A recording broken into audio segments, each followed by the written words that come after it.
Welcome back, guys. My name is Jerome Adrian Batas, or also known as J.A. Batas.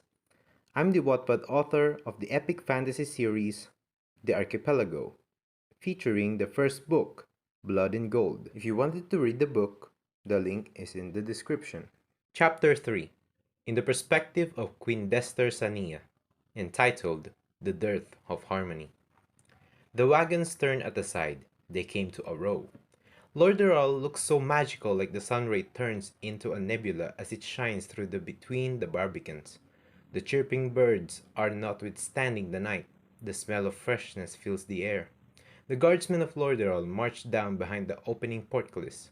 The sound of a parade, the melody of the flutes, horns, and harps sways with the dancing flag. The silver-armored knights stomping in the stones open once more as another visitor has arrived. They march down, coming forward and onto the outer curtain wall.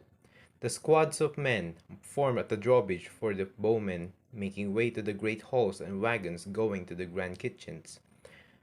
Carrying ingredients are fresh and ready to be cooked, served to the long dining table. Lord Errol's castle base is full of people drinking beers and wines. Wooden seats are already occupied while no seats left for the people who came late, so they stood there for quite a while. Guards are all over the place in case of any dispute between the people and the council, as well as the rivals. The four rivals will arrive soon. They will step into the platform and let it all out in one crowd. On the right side, the second step, a row of golden seats. One of them is Lady Marilee Feriel, a constable and keeper of the seal which gave her big gratitude when it comes to criminal justice. Her golden short hair, green gown dressed within her to hide her true terror. At the age of 58, she still gets cold. The big words with a big heart. Some would say she can torture someone with her deadly locution as she steps onto a hot seat, especially in the courtroom. Sigils at the back inserted into the brick wall. Behind the erected cobblestones, the banners flying fix the poles. The stylify of an octopus sinking one's giant lophophore on a dragon's decapitated head. Ferials of the fierce, dark red pouncing fox.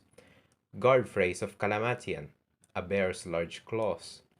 Lady Agratel Guardfrey of Calamatian. She got brown hair, broad-tipped nose, officially the youngest woman to step onto the court lady at the age of 20. Two women at the right with the arm of the guards including Lord Rion, keeping them dignified and out of the danger. At the left side, Lord Artifar Saneya, a Hostarius and royal secretary of Sicaris. Sicaris' kingdom with its four knights at the right, facing the crowd. Beside the three cobblestones of contenders, there sat Queen Dester Saneya standing on their edge, the sister of Artifar Saneya at the platform, and behind her an erected flag of a black dragon flying up behind the red horizon, seemingly ready for war. Her brown gown is bright blazing like the sun with her brown hair, making her look like fourth goddess of Aletheia. Flutes rise up their rhythm. Chapel master of the castle adjured the moment of royalty, and the smell of bread from the kitchen, smell of stews, turkeys, and barley being cooked making the noble people and peasant impatient. Queen Saneya protrude from her seat. This is the first for her, to hold an upcoming coronation. The horn blast out 3 times, echoed in the whole pack, trembling the whole structure.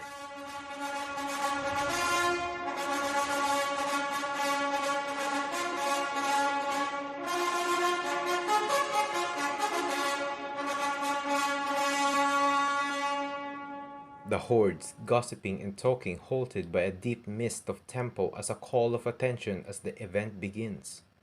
Queen Dester of Sicaris steps foot on the middle carpet as she stands up with her dauntlessness, courage, and beauty. Welcome, great lords and ladies, noblemen, marshals, and all neighbor, one on flesh and blood, to the voting coronation. We are privileged this morning to have all of you and our presence royalty and nobility onto this land strong and broad. Let the rivalries arrive! The carpet bright and clean. 2 columns of swordsmen raise their swords, forming an arch for the honored rivalries. Their gown and armors are glittering like the sun, the presence, the possible glimpse of hope to the land embraced by disparity. From Kingdom Sicaris, Her Highness, Princess Dester Saneya! Artifar and Queen's applause, together with the music from the tall hall's windows, is vigorous as her sister came up mounted on her beauty. She has a gorgeous gauna mounted on her armored Frisian. The brown-haired princess tends to be sitting sideways with a knight behind for shielding. A steward and her keeper of the seal of Sicaris, she obligated her sister to become a part of the land apart and give her own splendid skills of ruling a kingdom like how good she was, allowing her to sit on the splendid throne at the top of the castle, catching the glimpse of her solemnity. "Oh, my sister, you look stunning," Queen Dester whispered, complimenting Princess Sandra. The glitters of green got into her palms as she holds the shoulder of her sister. Brown wavy hair with gorgeous brown eyes and adorable smile catches in front of the crowd like a real heir to the dragon throne. Peck in the side can feel the softness of her cheek, making all men want to do it as well. Stepped up on the cobblestone erected at the platform with her red pennon, gazed at the wide mass of crowd staring back at her. From Kingdom Leviathan, Meister of the Celestial City, Raven Venalia. Here he goes, broad, a big knight, saddled and giddy up in his black armored shire, a war horse perhaps. From Solaret to Beaver he shines like a silver, a face that has nothing to fear. Swinging his Larkine Estoc sword, the glorious steel is glimmering in royalty. The fearlessness of pricking one's armor's no joke. Aegal and his comrades behind the parapet wall glance at his brother with amazement. Swinging the blade seemingly can kill a platoon, hanging weeds and vines long enough like a hair of a woman. The scale of a fish dazzles, thus the beauty of one's weapon is enough to win the eyes of many crowds. Not only was proud he protected the king from many battles, but is also hands freedom and equal rights for the Celestial City. Farm-free, Nakalays are not corrupted. Happy and no food are lacking. No smiles are missing. He showed his sword into the crowd until he stepped into the podium with the clinging sound of iron clothed in him. Bratty stares are seen in Princess Sandra's beautiful eyes while the man is walking with a warrior gesture. "Good luck. I wish you wouldn't steal that from me," Princess Sandra said. She giggled, the princess known from the City of Dragon feeling pity for the man. She smiled, teasing him. "If you steal that throne from me, I'll make sure it will bite you," said Raven. Laughed hysterically. Both smiles are satirized, both individuals desperate to take the throne worth dying for, land worth caring for, and an army worth fighting as he or she commands what destiny must be taken by the archipelago. Breeze has shown itself. Another female beauty with power came through the carpet. The portcullis opened, and Queen Dester announced another one. "Rio Hallory of Castle Egareth, the dragon mistress of the burning winds." There, the girl came through the miles from Kingdom Sicaris to Leviathan. A grand woman at arms, guards and patrol the island possesses Alothea. She nurtures the moment to show them the real power inside the clouds high above the sky, and show the pride on her blue armored miniskirt, manifest her rights to show what the beauty and strength of a woman have. Wrists weighted with a baby indigo dragon, eyes sharp head same as color as her hair, fangs showing, smoke surges out of its mouth while both riding a horse. In astonishment, they had never seen a baby wyvern this fierce, even they never need a guard. Never a chain is bonded upon the body. Such a disciplined little monster futuristically freezing a whole city or breaking a mountain apart, thinking that this tiny one can do that upon his age is terrifying. Waving at the opposite hand as she steps the podium. The prettiness leaked out of the crowd as the dragon tilting its head while standing atop of the cobblestone. High-pitched adorable baby roars can be heard like she knows her mother's growl very well, spitting many frost breath that astounded everyone. The yelling came up intensely as three of them bowed and raised each other their pride pennons. Each of them, regardless of the ranks, yelled a specific name to scorch on. The claps and yells, the melody never stopped from the harps, hurdy-gurdy, and flutes. The ambience is magical like the winds above them. The rainbow slurs as if the nebula tells that tomorrow will be a better than today. The laws will be different than what they used to. The mess will get foreshortened and another hope will shine through the kingdom Leviathan. A 38-ton great tower bell rings again. 3 loud bangs that vibrate the halls and walls of the castle, shutting everyone's mouth to give attention to the king himself. King Agarinos Talify II goes slowly one by one on the stairs, his royal mantle in front of a puffed wool sleeve, still intact in his dignity, beard draped as a man of 21 years of ruling. As this is the most welcome and saddest day for some of you, the presence of everyone is blessed, the attendance of the most honored guests of the castle. I gladly thank the bishops, monarchs, armies, and people of every city and every town of several adjoining kingdoms. I am disheartened to state that all of you that I concede to dismiss the throne since my age of 53. I already lost hope because of my condition. I can convey you by my fading strength. I can enunciate as loud as I do to command the armies to follow my lead to bring you all to alleviation. By my seal and my country's sigil, none shall take the throne same as my blood, my kin. I want all of you to feel the privilege of selecting from these 3 demanded rivals to sit after me. The seat where a ruler must take you to a different road or a path to make a better homeland. Thank you for 21 years of affray against injustice, crime, destruction of centralized authority, invasions, and annihilate was a scheme of the rival perpetrate on our islands. This will not last long. Thank you all for coming miles away for a new coronation. His ragged voice still tends to catch with everyone. Tingling of his fingers as well as voice is seen and heard as the legend getting old invulnerably. Some of the people cries and some taste hope. Cheers of appreciation can be heard as the former king had settled his decisions. After his farewell speech, small flags were raised by everyone in the castle, including knights that raised the pennants. A ritual started. Guardsmen of Lordaeral helped him to unclothe the mantle. The cheers of men and women brought out as the cloth cleared out of his aged body. The cloth smells as old as his reign. It sifts and echoes of suffering, tragedies, gifts, and happiness. It burned in the fire of the ritual carved blue and black painted dragon eye right below the throne and in front of the rivals, jury, and horde. It burns. A plume of smoke touched the throne high above. The blow of freedom to choose had already made an appearance.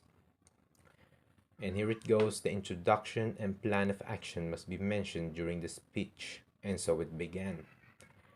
I pay my respect for this too for me to be the first to talk for my platforms, Lady Rio Hallery announced. The dragon bearer came first to talk the orderings. The cobblestone had a purpose as she needs it to be behind it. Her enthusiasm made its way into the front, happily convinced the fellow people to vote for her. As the sun goes shine onto the light of the castle, lords and ladies and all my kins, thank you for coming. You're all the sunshine that I needed to be atop of that royal throne. Under the aegis of my little savage friend, stands tall like a hieroglyph of a kingdom's strength and protection indeed. Her face filled with a smile, taking a good hard look at the people staring at her glittering dress as she walks past the other rivals. The little dragon flew by like a javelin shot out of the potent hand. From head to tail, shadow glare in the vanguard of the sun. A burst of chilling ice came out of its mouth while it's spinning and riding the winds of the breeze, wowing by the spits and awe of the cuteness, leaving everyone's eyes popped out of its sockets. Arctic burn! She grunted, and the magical word that the dragon can act, aimed to convince them make the crowd fell in love not only by her look but what she got on the unleashed. This is not it. Although we face poverty and wealth at the same time, we need to make a balance in terms of gender equality in terms of labor. Women and men seems to be separated in employ, yes? So if I inherit the throne, I'll make sure throughout the clouds without the presence of your queen around the clock, I know it's going to be a land of peace and take a look at ourselves as a hardworking, strong individual, and the right justice will be served at every man and every lady of this kingdom. I will never let everyone starve and shelter in the streets of the realm. Short, isn't it? Yes. Momentary speech for the wide land and assure we'll handle soon. Thank you all for listening. Strong tone on that word queen. The grace she wanted to be. Still smiles as she talks. That smile lets everyone out together with her gorgeous eyes. The dragon annoys the other rivals. Eyes of that burning creature, small roars as it like laughing at them while the carrier, Rio Hollery, run her mouth on the face of the justice-hungry horde. The crowd salutes and chanted what they call a short one, straight to the point. Everyone agreed with the help of her mouth and the fascinating scene of the dragon, but it wasn't all. Princess, the dragon! Over and over, giving pleasure into her ears and giving joy to the little one. She waved her hand to give appreciation and bowed. The magic of her smile and the future of her duties lights up the whole castle. Seeing the future from her words and of graceful wisdom and came Queen back Dester to her heard one of the dragon maiden of the Agareth beside her, Marie Nikayla, complimented her proud bearing. She's magnificent, isn't she? Marie Nikayla asked, waving her hand to her sister like above the battlements of the castle, where they are the representative to display the beauty and the power of Agareth. She sure is, Zaya Nikayla, her sister. They joined the Agareth since they are at the age of talking within the authority, fighting for the right of woman at the opposite island, sent to the next by fleeing with a single dragon came from that field and give to guidance and support for the running one of the realm. Dragons as well, one on a row beside the towers, looking like a statue behind all of them warriors. Luckily the dragon's weight doesn't crush the walls as they're fit for the body of the lady dragon riders. They tend to use dragons fit for every guard and soldier for them to ride. Chest hard like a shield and wingspan big as they throw them shadows. Two rebels left to talk, looking at each other as Rio Hallery stepped out of the crowd with pride in her eyes and joy in her smile. Ladies first, Raven Venalia whispered to Sandra, mixed with ego at his tongue. Sandra's eyes are glowing, variegated by self-worth and teasing. She turns her eyes on the crowd, waiting for them to speak up. But she said, yes, because weakest is the last. Sandra made fun of him for another time. Raven just smiled at her, gracing his will to be respectful to God's judgment. Glamorous one has spoken. Sandra, green ground glowing, glimmers on the heavenly preciosity of the sky she stands. Well met, lords and ladies of Kingdom Reviathan. I am Dester Saneya, keeper of the seal, sister of the Queen, Queen Dester of Kingdom Sicaris. A pleasure to see you all in Lordaeron Castle. As I stand here in front of you, I will be representing myself for the beloved King Agarina II, and I swore my life to not disappoint him in my reign. The crowd seems to be dead, as if the silence has smoked. Everyone with awe, this might be the one for them that can make or break the state. As my sister like, Rio, she showed her pride, our pride, which was our dragon. We connected a bridge between our two kingdoms. We are one, Shakars, guards, nobles, wise people, ladies and lords, every worker of our realm. I will gladly repeat, I will never disappoint you. Knights, we all know men are strong enough to carry a wagon heavy with a carcass, am I right? I swear I will hold your title as much better. She showed plenty of respect for her, but the pride still speaks for the king's wasted royal soul. She nods as she let out her acclamation. raise up their swords, a small celebration upon every formation. Sandra mentioned men's duty for the people, to protect everyone on the homeland they stood. Our King Agarino II, what a great ruler of the realm. We thank you for all of it. Standing here in front of many people is a privilege, as I love everyone, a great listener of a new heir to the throne, a new hand of the kingdom. Women with such highness and deep pockets can only enter the gates of Egareth or can enter the colossal dome. Set foot on the grand recruit training ground or what you call Ragavar. Strength of all humanity, man is the only keeping. Sitting the dragon throne, I want everyone to have the right to fight. I don't want everyone in the ground whereas I'm in the summit. I love to take you all with me to the top to conquer what's ahead of us. We will come together that even if you don't have the necklace to pay, everyone will come up to the mountain with the sword, fly high from the barracks and swim submerged to the sea with me as we... Unfortunately, one listener in the crowd interrupted her speech. A wide-lipped drunk man approaches. Forgive me, my lady, for interrupting. I will just ask if you want everyone will fight, right? What if we don't want to? Blades are not the only thing that can be used for fighting. What's in here as well is used. He pointed at his temples. Princess Sandra answered, grinning. But, sir, these are my platforms that shall be used if I reign. If I reign. My question, did I sat on the throne? If you don't want any of them, you can throw out your voting stone perhaps for other rivals. The crowd laughed at him. The drunk man humiliated, and people started to throw small stones and prepare rotten tomatoes. It showed nothing but amazement and shock when a knight plunged his sword onto the drunk peasant's heart, spilling the stream of cold blood while the servants within the seat are just glaring at the dying man. The council, former king, high lords and ladies are looking at the bloody scene as normal whereas the terror spume out of the crowd. Halt! I don't want any troubles, accept or decline me. Everyone will have a choice to speak up in front. Continue, Lady Sandra. And knights, clean up your mess. Lady Mary Ferriel shouted. That's all, my lady. I admit the things that I needed. Princess Sandra nodded and nothing more wisdom to say. Not humiliated, smooth voice has come to fold and behind the cobblestone she stood. Claps lit up her smile and clamour around sending her chirps of great pleasure upon her ears. Castles still sparkle, the stare of the glamour sun burning as the heat turned up on Raven Venalia of Kingdom Reviathan. A count of the city's Salizel has arrived turning to face the crowd. Sides of the battlements, city meisters or the counts glance back at him. Garrus Ophane of Zadik City, Zaura Flusarpida of Sakath, and Agar Thumira of Avent.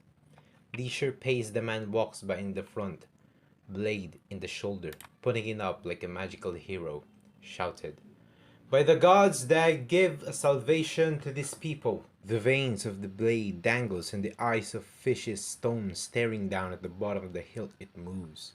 Everyone was astonished, hailed and shouted. Slarkine blades, the only sword that can bash through anyone with a blow in the heart, morphing them in a water, dead.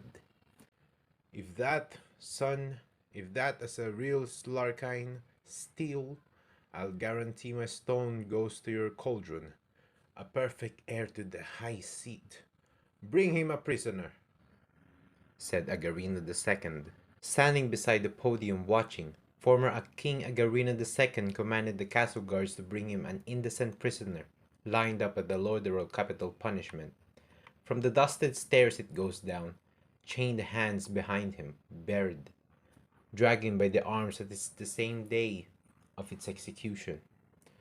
Same time you last see the sunshine, state everyone your malicious intents and crimes that you've committed. He can't speak properly, very weak.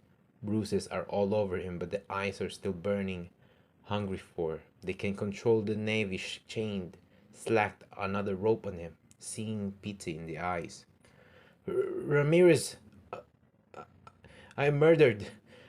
I killed my wife and my daughter as a sequence of intoxication. Humiliated in front of the crowd, using him as an example of a person involved in the destruction of the kingdom's image. Agarina II now turns to Raven and Venalia, never failed to fix at him. If you have any last words, now it is your time to say it, said Raven. Silent, no words coming out within the time. Nothing must be wasted. Go for it. I will not cover you by the cloth. Show everyone what you have, King Agarina II said. He smiled, turning backward. The execution will begin. Birds fly, the throne above the gods looking like his heart dashed and crushed. Water came pouring slowly rather than blood, tearing. Magic is it like in the myths of all books they knew about. The body melts like blue butter on a stove. A cold dead body liquefies beneath the stone-built field. Licked, flowing in the stadium as they watched the soul of the dead came smoking out of the water. And Raven Venalia suddenly shouted, "Who will be?" The proud man shouted, arms spread as he shouts like a cry from his previous battles with the former king's father, King Agarino I. "Who will be? We fight as one!" The crowd followed. "We fight as one! We conquer!" King Agarina II, the sword of the realm as it is, magic, magnificent, more than the orb, stronger than a yeti it blows, and wowing everyone, showing his blade and talking outwardly to the crowd. "You will all remember me, besides the king. Now a king beside you all," his voice getting higher. "I will do like what I did in the city of Selizel. Never you all will feel the starve. Give you food as much as I can to not let anyone feel the hunger like what felt with my brother again. I will set any assassins, men and ladies of the realm not open for Templar knights to fight alongside God and all comrades. Thank you." Then he bowed. And now it's Queen Dester turns to announce. The declamation is now ended. Before hopping onto the seats of the feast table and enter the hippodrome to watch the games, take your one stone placed on your left, a massive pool of stone, and put it in the hidden cauldron of 3 scales in front. To what you're voting for, the declaration will be made public after the event. Thank you. Bringing weight onto the scale of which the heaviest can win the throne, and giving him or her right freedom to set forth the laws implementing previously spoken out and introducing who is the right heir to the seat. The afternoon evening, all qualifiers came to the great hall in front of the dragon throne, whereas the watchers, voters, and other people who don't need to be at the Lodderel Skip have left. The watchers for tomorrow must be at the hour of dayspring if they're willing to watch the games and wanted to eat a free feast that the new king or queen will bring. Standing in front of the seat of honor, Agarina II declared in order to make them captivated before they reign. The question filled their heart with tension. The 3 rivals, silent, not a skip or heartbeat they can hear on their own. Fast it beats like a drum at their ears. The former king, staring at them, a proud fallen king looking at the new heroes, ruler of the kingdom Reviton. "Tomorrow will be the day you're waiting for," said him. He coughs faint as his throat begins to fade, and his legs slowly turns immobile. He has no choice but to replace someone stronger than him, to replace someone strong enough to not let itself amputate anything of their bodies on unexplainable detrimental battles. Your action speaks for itself. I know for sure you said everything you wanted to say, but don't blame me. Yes, I'm old but not forgotten, but what deeds I propose. Do not ever disappoint me. I tried, I loved, and protected the realm. I hope you will too. Everything I leave for you is in your own responsibility to learn. You pick the choice, you learn the outcome, and you care. From the result of the scale, here now I see. Now the sunset is slowly shading into night sky and peaking the darkness above. They still standing in a row, facing the shadow and radiance of the sinking sun. The former King Agarino nods as it's really the right one to sit on the royalty of the kings and queens of monarchy. And left they said, everything I left for the righteous heir as the righteous hand.